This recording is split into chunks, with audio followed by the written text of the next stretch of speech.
Rondo's out. Now, my first takeaway is I think the series is going to change. So you think Boston's winning now? Well, I think you have to allow young people to process the death of Isaiah Thomas's sister and that emotional state. Let's let the kids process that. That would be hard for anybody to process. Forget 23-year-old guys, 24-year-old guys. So let's let them process this. Let's let Isaiah process this. And now Rondo, who's feisty and the winner on this is not only Boston but John Wall. Because now John is going to eat up Atlanta. Oh, yeah. Okay. Rondo's pesky enough to push and get in his head. John Wall's like, I don't have to face, because D-Wade. He won't have to deal with him. I mean, So do you, let me go back to what you said earlier. Do you think Boston is struggling in this series because of the death? Obviously none of us know it's a that. component. Now, I think the bigger component is Chicago's dominating the glass. Yeah. But if I get, let's say Boston comes in a little more focused, that would be reasonable. They've processed it. Yeah. And now no Rondo. But I think that we don't know if that's a factor. And I don't think it's a huge factor. I think obviously more so for the other players to not know how to act around Isaiah. If we usually joke around, and crack jokes and stuff, do we do that now or not? But you've been saying, right, the best player in the series. That's what you're taking. All of them. Jimmy Butler's the best player in the series. Yes. No, I told her this morning. I said to Kristine, I think it goes deep. But I'll still take Chicago because they are dominating the glass, and I get Butler in Game 6 or 7 making a shot. And you got a reasonably healthy Dwayne Wade as your second best player on your team. Yeah, so I still like them, and Lopez. So I still like them, but now the series gets. Oh, it'll be interesting. Listen, I thought there was going to be a sweep this morning. No question, it's gotten a lot more interesting. Okay, let's be honest. You were watching LeBron last night, and you were weeping, and you were saying, "I got to go on Cowherd's show," and. How am I going to defend my Westbrook vote? Hold on. First of all, I am a LeBron fan. He all walked right? down Don't the hallway paint me. this morning and yelled at me, "The King," as I was walking down the hallway. That's right. There you go. See? Don't paint me. Everybody trying to paint me because I'm objective that I'm against LeBron, right? It's not like that. One of his guys did text me, though, today. Oh, that's why he's the real MVP. And I said, as I'm going to say to you, I said to him, I have said all year he's the best player in the world. I have never wavered from that. But he did not have the best regular season.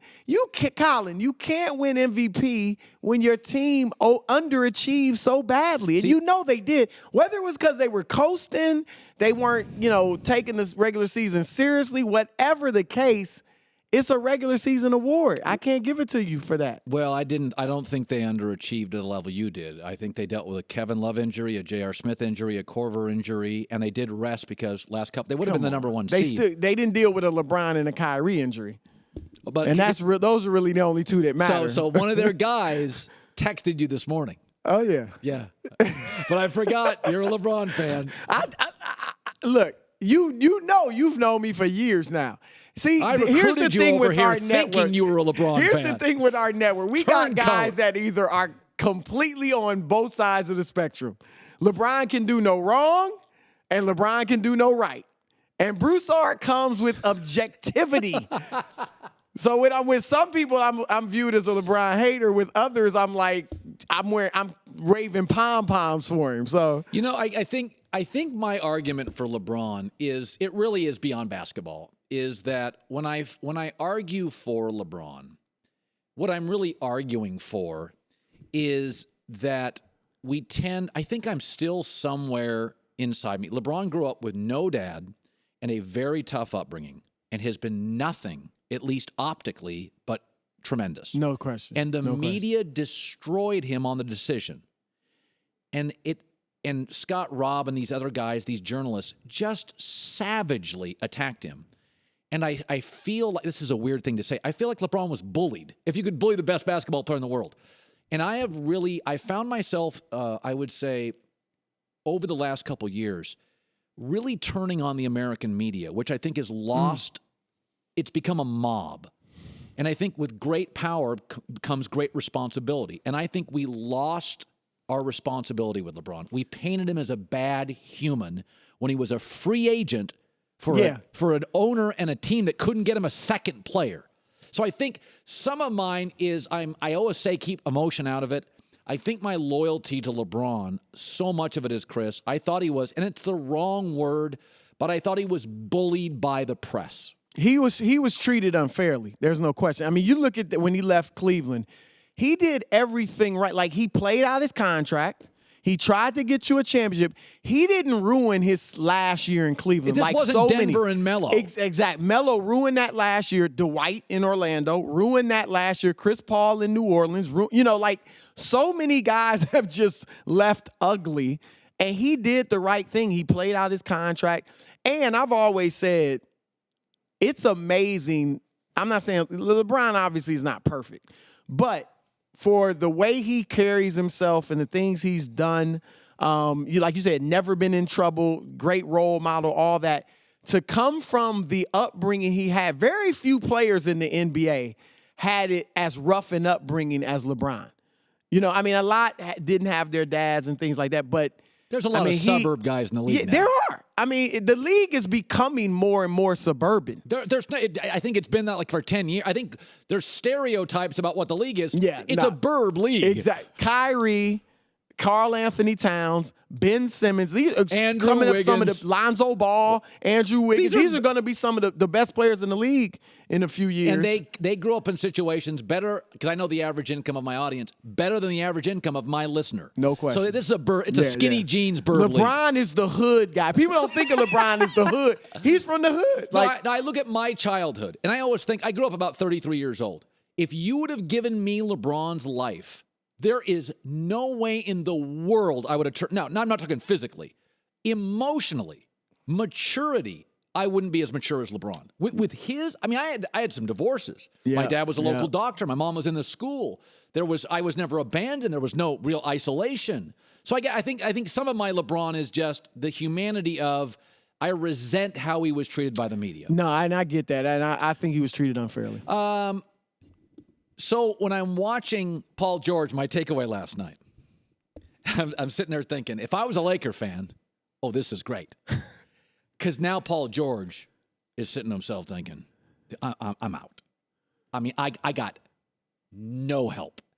Because you look at that box score, Chris, Paul George played well. Oh, yeah. He put a lot of minutes in. Maybe I'm reaching, but if you were a Laker fan, the best case scenario is Paul George gets humiliated in Indianapolis. Okay. And he goes. And then, so you thinking as a free agent next summer, not this summer, next summer. He goes into this offseason. He got a year left there. Yep. And he goes into it, and he's already gone. LeBron waited till the last day. Stephen A. Smith once told me this. He goes, I could have broken the story earlier. LeBron waited the last 48 hours for the decision. He didn't know. Mm-hmm. It's not the way it always works. I think Paul George, if they're swept, decisions made. Here's the thing, and this is, I think the Lakers have to be careful. We know he wants to play for the Lakers. He does. Right? But let's say the Lakers don't get that top 3 pick. Okay? And so they just have a 27th or whatever it is, right? Yeah. Okay, but next season, they just show a little bit of improvement. Maybe win 5 to 10 more games. Don't make the playoffs.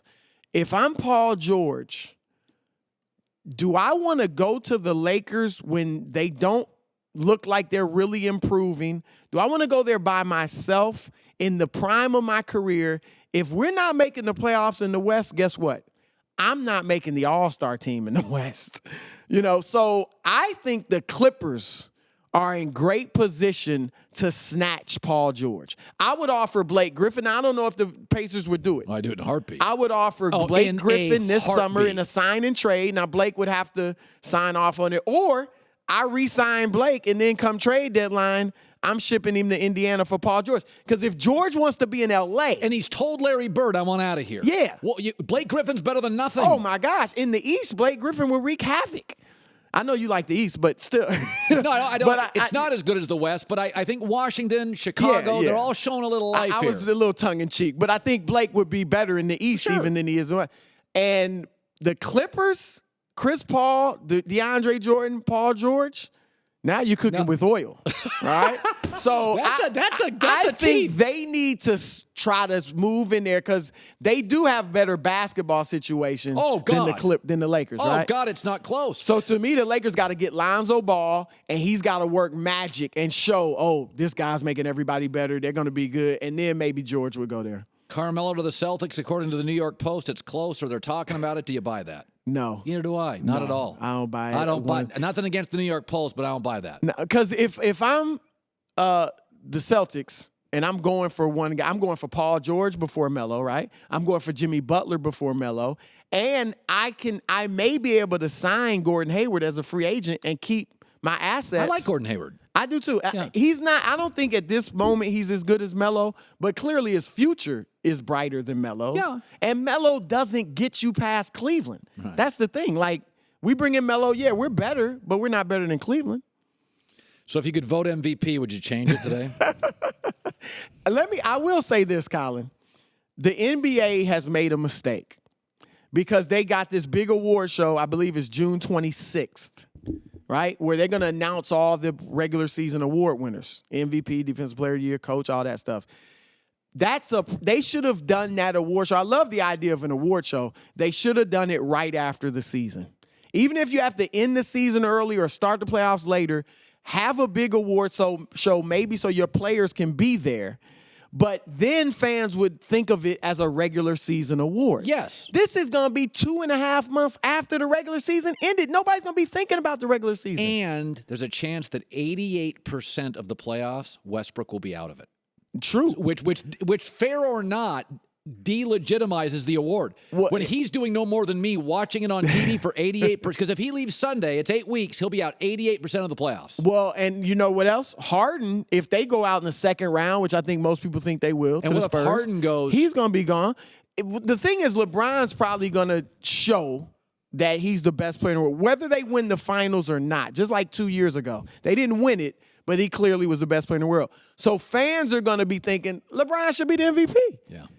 So I'm saying, look, they made a mistake with the timing on that. But I stand by my pick. Okay. A regular season award, Russell Westbrook triple-double, got to give him some When love. I texted you and said, would you like to come work here, I thought I was bringing over a LeBron fan. So to combat Skip Bayless with you, right? Chris Broussard. It's the Herd.